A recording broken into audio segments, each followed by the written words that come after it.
మహారాష్ట్రలో ఘోర రోడ్డు ప్రమాదం జరిగింది. బీడ్ సమీపంలో ప్రైవేట్ ట్రావెల్స్ బస్ బోల్తా పడింది.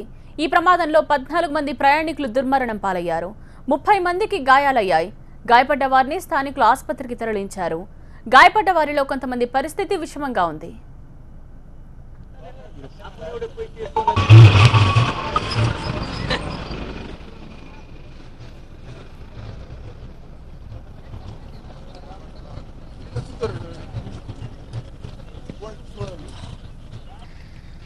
డ్రైవర్ మితిమీరిన వేగంతో బస్సును నడపడంతోనే ఈ ప్రమాదం జరిగినట్టు తెలుస్తోంది.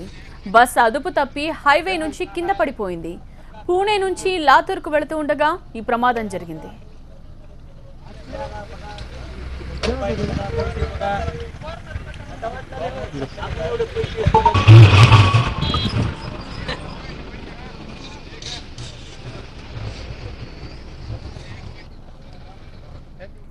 ప్రమాదంలో గాయపడ్డ వారిని బీడ్ ప్రభుత్వ ఆసుపత్రికి తరలించారు.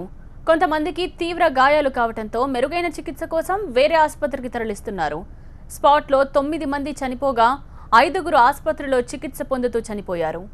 ఆసుపత్రిలో హృదయ విదారక దృశ్యాలు కనిపిస్తున్నాయి.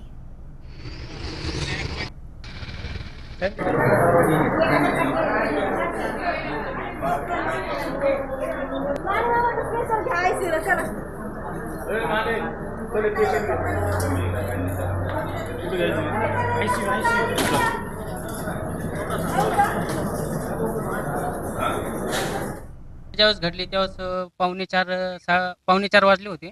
तर आम्हाला माहिती कळाली वरून की म्हणजे एक गाडीवाल्यानं सांगितलं असं झालं म्हणून. मग घटनास्थळी आम्ही आल्यानंतर तिथं सगळी आरडाओरडा चालू होती. सगळे डेड बॉडीज पडलेल्या होत्या. इकडं अस्तव्यस्त पडलेलं होतं सगळं सामान आणि ते. मग आम्ही 2-4 मुलं आलो, ते केलं. बाकीच्या मग डिपार्टमेंटला यांना फोन लावला, ॲम्ब्युलन्स आणले. मग त्याच्यानंतर जे जखमी झाले त्यांना वर काढून आम्ही त्यांना प्रथम उपचारासाठी नगर येथे काहींना नगर येथे पाठवले, तर काहींना आष्टी येथे पाठवले.